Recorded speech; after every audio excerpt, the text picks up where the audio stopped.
411 Live. Where you can learn about issues that impact us every day. State of world, 411 Live. Real people, real talk. Made to help people in our community in every way. For your girl, 411 Live. The first time I heard or learned about gerrymandering was in the 7th grade in my civics class. And lately, I've heard that word a whole lot, and how it's being used in a way that's resulting in an all-out push for voter suppression, especially, and get this, especially if you're Black or brown. And that's not what this country is all about, is it? Hello, everyone. I'm Beverly Taylor. This is the 411 Live, Real People, Real Talk.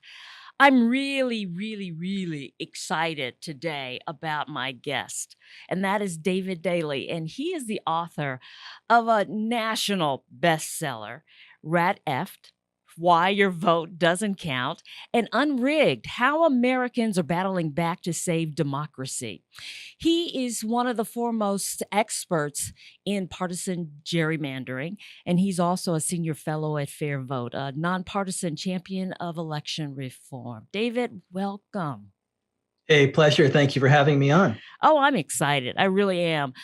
So we talk about, first of all, the name of this book, RatF. So nobody says it all, usually, do they?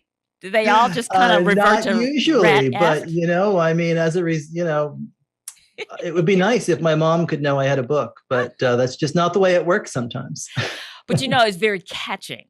So it serves its purpose, that's for sure. When you write a book about partisan gerrymandering, you can't have a boring title. I mean, let's face it. You talked about learning about gerrymandering in civics class in 7th grade. You didn't say whether you stayed awake during that entire class, right? The word gerrymandering is sometimes like an insomnia medication. It puts people to sleep, and yet it's so crucial. It's so important. It's at the heart of how we are represented in this nation. So we had to find a catchy word to kind of grab people and say, hey, you might not know what this is. You might think you know what this is. You might think this is really boring, but this is really, really important. Absolutely. Absolutely. So RatF talks about how Republican political operatives kind of rig the American democracy through redistricting. It's a master plan, and it's something that you kind of think of going to the movie and seeing this play out. But this is real your life. lips to God's ears. Come on. But it's real life.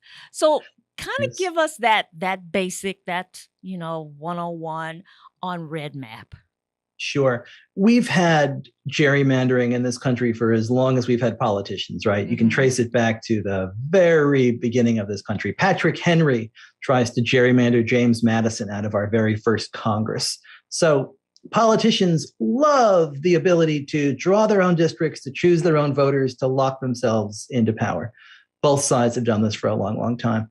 The modern era of redistricting really begins in the aftermath of Barack Obama's victory in 2008. And this is the second consecutive election that Democrats win huge victories. Of course, in 2006, kind of the response to the failures of the Iraq War and the beginning of the crashing economy, really knits together a coalition that political observers had seen coming for some time, sort of the changing demographics of the nation, the changing racial and ethnicity patterns, political patterns among younger voters, all of this coming together in Obama's historic victory in 2008, the election of our first Black president, but also these huge Democratic majorities in state houses around the country, a supermajority of 60 Democratic U.S. senators, imagine that in this day and age, and a high watermark in the U.S. House for Democrats going back years. And if you go back and you look at the coverage of this on election night of 2008, you had the brightest minds in both political parties on all of the networks, left, center, and right, talking about how this was the new emerging Democratic majority and that the Republican Party could be a minority party in this Doom nation and for a gloom. generation. And right, it didn't exactly work that way, did it? And that's because there were a handful of Republican strategists who understood that, yes, 2008 was a historic year, but that the 2010 election could be much more consequential. Because every 10 years after the census, what we do is we redraw every state legislative and congressional district in the country. That is redistricting. And they said, well, okay, how can we use redistricting as a path back to power? And they said, well, in just about 80% of our states, it's the state legislature that controls redistricting. So what happens if we study the rules and figure out who's got a seat at the table in all of the most important states? Pennsylvania, Wisconsin, Ohio, Michigan, North Carolina, Virginia, Florida, Texas, Alabama, Indiana. And how can we draw lines after that lock ourselves into power for a decade? They call this REDMAP. It's short for the Redistricting Majority Project. Republicans spend $30 million, that's that chump change in American politics, right? Trying to win back state legislative chambers in 2010 in those crucial states. They won all of them. They have not handed back a single one since. And this has remade our nation, our politics, our policy at every level from the state legislature on up. And, they did it in sometimes some really bad ways. I mean, they threw out ads, and sometimes those ads were totally untrue, but they kept piling them on. I think I was reading somewhere in here about a legislator in Wisconsin, whereas they went to his district and filmed people saying, we just have to get rid of him, and plastered that, and he lost. Yeah, I think what happened here is you had national Republican strategists who understand the focus group and really tailor-made negative ads for direct mail and kind of how to identify the issue that will outrage people. And then they had the money to turn that into something completely different. It's not what you usually see in a state legislative race. A lot of these races are usually sleepy and they're local, and there's no media or TV ads in a race like that. I mean, how many times do you see a state legislative ad on TV in Wisconsin? Usually the budgets for these races are really small. And this is why the Republicans identified them as such a possibility. I mean, it's Moneyball in a lot of ways, right? I mean, if you read the Michael Lewis book or saw the movie with Brad Pitt about Billy Beane, the Oakland A's general manager, who becomes so good at identifying the loopholes that allow you to compete at a bigger level against the Yankees and the Red Sox and the Dodgers, right? And what the Republicans realized is that the loophole in the whole process was state legislatures, that they had this outsized influence, that nobody was paying any attention, and that it didn't cost very much to play in that game. So they brought these national techniques and big dollars into these sleepy local races. They caught all of these Democratic incumbents unaware, and they dumped $100,000, $200,000, $250,000 of highly sophisticated, targeted negative ads into these local races in the last 6 weeks of a campaign, when these incumbents were swamped, they were drowned, they didn't have the ability to respond, and they all got wiped off the face of the earth. And Republicans won these chambers, and more importantly, the right to redraw the districts in all of those chambers for the next 10 years. So that's chapter 2, drawing those maps. Yeah. And that, I'm thinking, we're in Wisconsin, and I'm remembering how, there were Republican lawmakers and the groups going across the street from the Capitol to a law firm, locking the door and drawing these maps. So what makes this different from Patrick Henry days or way back when? We've got all of this technological, the advances. We've got the dark money as well. So these maps look like puzzle pieces, right? Yeah. And sometimes people get caught up in how they look. And you can have a really gerrymandered map that is a square, right? Mm-hmm. But oftentimes they do look really, really wild. But the key point there, I think, is the technology. We have had gerrymanders from the very beginning of the country, and they've not been as effective or enduring as the ones that we have experienced since 2011.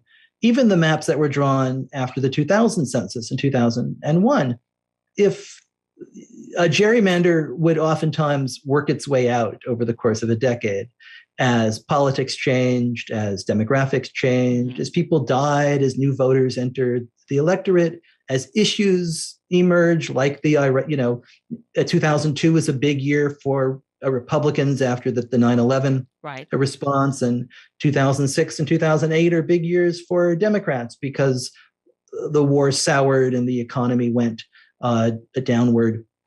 So it was still possible for waves to create shifts, even against the maps that were drawn a cycle or two ago. In 2011, that changes.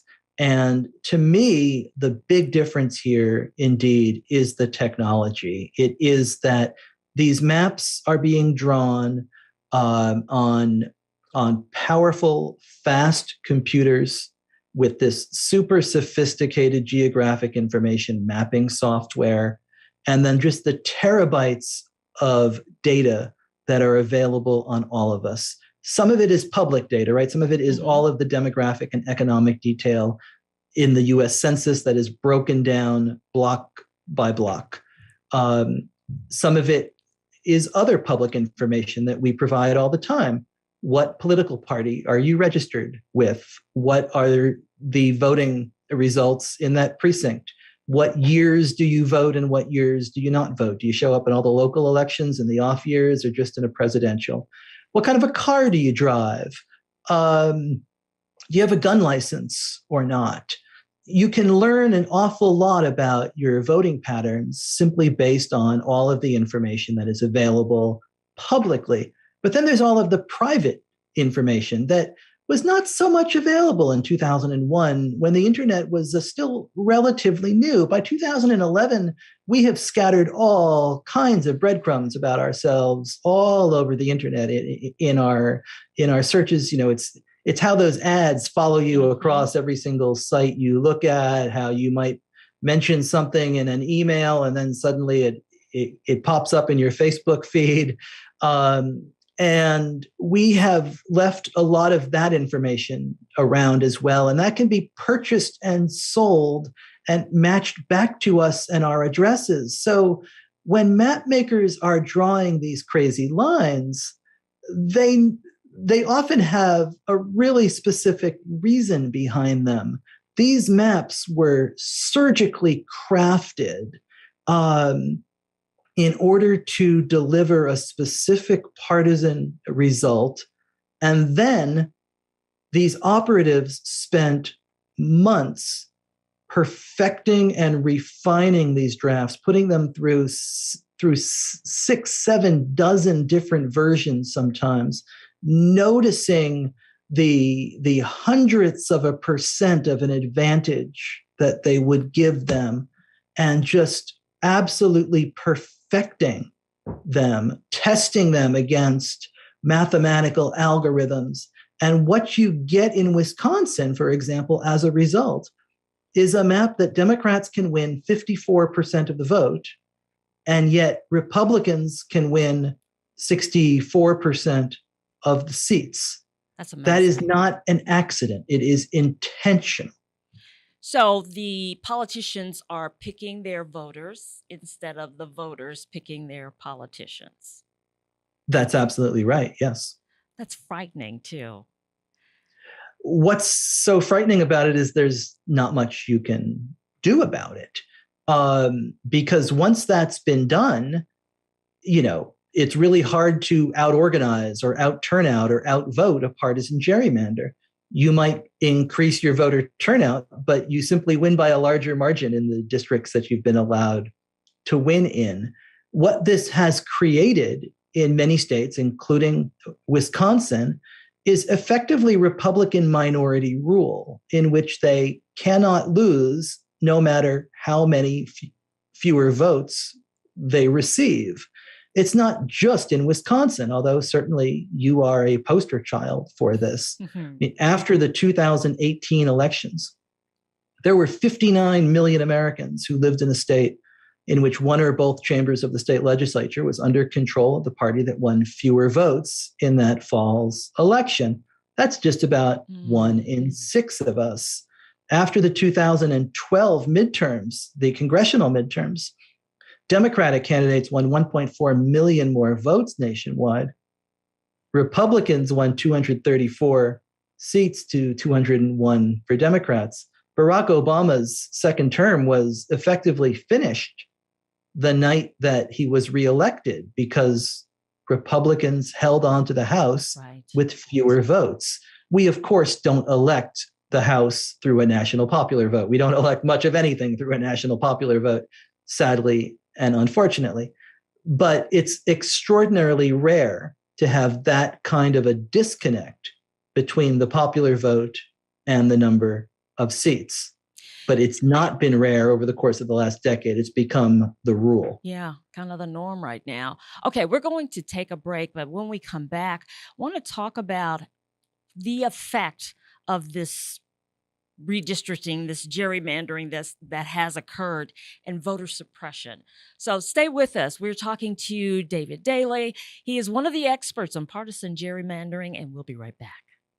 Have you ever seen somebody treated unfairly because of the color of their skin? Do you guys know what it means to have white privilege? What is racism and what do you think about it? Talk to young children about what racism is, giving them the language to understand it. They can be disruptors. They can shape and shift culture. We may not always know the answer, but we'll try and help you learn. You don't have to have all the answers, but that doesn't mean we can't start.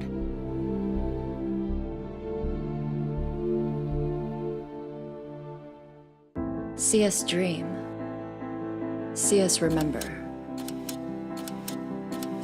See us protest. You matter. Your feelings matter. Your identity matters. Everything about who you are matters. See us fight back. See us rebuild. See us shatter stereotypes. See us inspire. See us united. See us now. Welcome back to the 411 Live, Real People, Real Talk. My guest is David Daley, and we're talking about gerrymandering, voter suppression. We've talked about the REDMAP, how that all came about. Republicans get tremendous gains, kind of locked in, have these safe seats.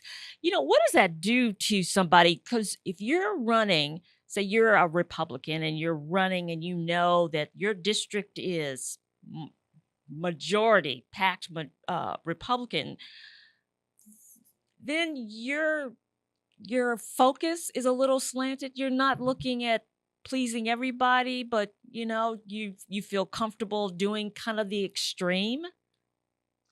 I think that's right. I think that there's two real impacts here. The first is exactly what you identified. It is that a representative no longer feels accountable to the entire district. A representative is, as a result, then insulated from the voters and is freed to act in ways that oftentimes voters disagree with. The collective power of this is a legislature that is authorized in many ways to behave in ways that citizens don't want. So you can take a look in Wisconsin, right? Mm-hmm. You had several police shootings in Wisconsin over the course of this last year, in which people were killed. Right. You had a case in Kenosha, for example. And after that, there was a Marquette University poll that suggested as many as 70% of voters in Wisconsin wanted to see new laws on guns and policing and criminal justice reform. And so your governor, a Democratic governor, called a special session of the legislature. The legislature simply gavelled in and gavelled out. Mm-hmm. Both chambers took about a minute to gavel in, gavel out, nothing considered, no reforms made. They did not feel they had to listen or even give lip service to something that 70% of voters wanted. And I think you can see the same legislative arrogance when you talk about things like mask mandates in the middle of a pandemic, or forcing voters in Wisconsin to the polls last April to vote in statewide primaries and judicial elections, even at a time when COVID was running wild across the state and across the nation. You don't have to do what the people want done, and there's no cost that can be enacted. So I think that's a crucial piece of this. But the other piece is that it simply pushes both sides further and further into their corners, because the only voters who you have to be accountable to is the base of your party, the base that turns out in a party primary. And let's face it, we probably couldn't even say the date of the party primary. I couldn't tell you when the party primary in Massachusetts is. You probably couldn't tell me the date of it in Wisconsin. Most people can't. It's usually a low turnout, summer, sleepy affair. But those are the voters who you have to worry about. And they're the most rabid, they're the most serious, they're the most engaged. They tend to be the most active in the base. And so the only thing you are worried about is a party primary and pleasing those voters at the fringe. So once you get to Madison or Boston or Washington, D.C., you are not interested in compromise or consensus building or any of these things. That's the kind of stuff that used to be the art of politics. And now it's the kind of thing that gets you a primary challenge, and it's the only way you can lose. Yeah. So, the takeaway is, you have to vote in those sleepy elections, as you say, in midterms and that kind of thing. You have to go to the poll in great numbers, even if it's not a presidential race, to make all of any these kind elections inroads. matter. All of these elections matter, and all of these offices matter up and down the ballot. Wow. Okay. So when you look at, they don't have to be accountable to, the broader, population feeling comfortable doing the extreme. And that leads to the whole voter suppression things. Because, you got the voter ID, you've got, reducing early voting, all of these things that could decrease, say, Black and brown vote, who like the early voting, like the mail-in, and that kind of thing, right?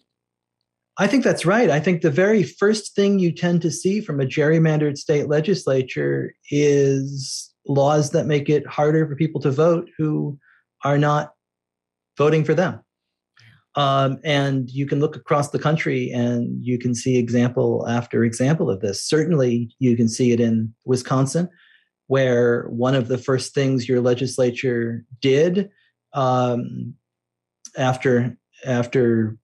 the gerrymander allowed them to was to pass one of the toughest voter ID bills in the nation. And we know because there have been academic studies that have gone through this and have made clear what the impact of that bill was. The the tens of thousands of people who may have been affected, and the many more who simply had barriers put in front of them that they had to find a way to overcome. And a state like Wisconsin might be extraordinarily gerrymandered at the state legislative level. Those aren't the elections that they're trying to impact with legislation like this.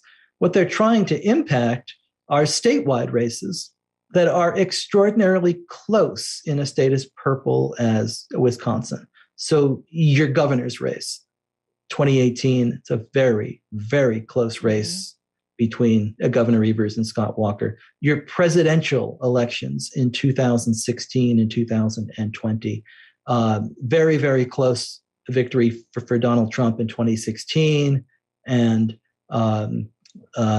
just as close in 2020 for Joe Biden. So when you're talking about 10,000 votes, 20,000 votes, like we are at the presidential level, you don't have to do a whole lot to make it more difficult for Black voters, brown voters, young voters, people who tend to favor Democratic candidates, to just try to trip a few here and a few there.